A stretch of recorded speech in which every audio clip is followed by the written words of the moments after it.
And basically what I did was I translated this measure in simplified terms. It was a bit more complicated, but I kind of translated this measure into pricing and said, for example, cup of coffee, 10 cents. It was actually not just a cup of coffee, it was a cup of coffee at Starbucks, so it's branded, it's a specific size, it was a small cup of coffee.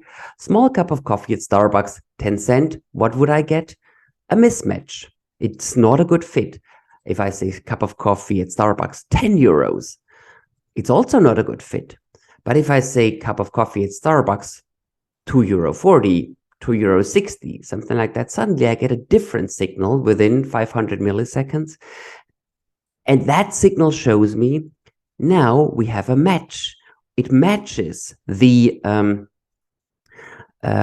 product matches the price, so to say. Okay, so that being said, we went on to use this as a market research tool. Interestingly, maybe as an additional information, Starbucks sold the respective coffee at that moment in time for around €1.80 in downtown Stuttgart, where we made those measures. So that means as a huge gap, people were willing to pay €2.40. That's the perceived value of that product. So like you said, you're the inventor of neuropricing. This is like neuroscience coming to the aid of, setting benchmarks for the right price. Now that is amazing, because how much trial and error happens in the market to get the price right. And like you were saying, when you want an additional feature, but also to get the right target segment.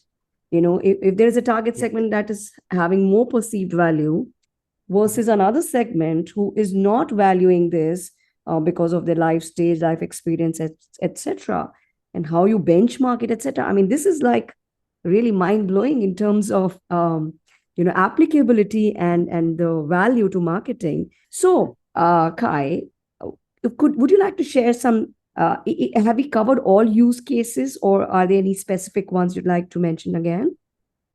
Let's quickly have a look at a bunch of very cool use cases that I really love.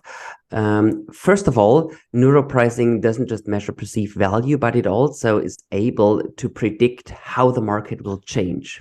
So this is something we validated, for example, with Pepsi. The Frito-Lay potato chips division of PepsiCo in Turkey asked us what is going to happen if we raise that price 0.25 Turkish lira.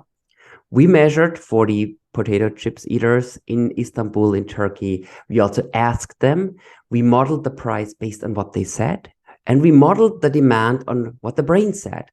So now we have two predictions: what people explicitly said and what their brain said. What they explicitly said translated to a total revenue loss of 33% in the entire market. What the brain scan said, the neuropricing EEG prediction, was they're going to lose 9%. They tested it and they actually lost 7%, which is rather close to what the brain scan predicted, but far away from what the questionnaire predicted.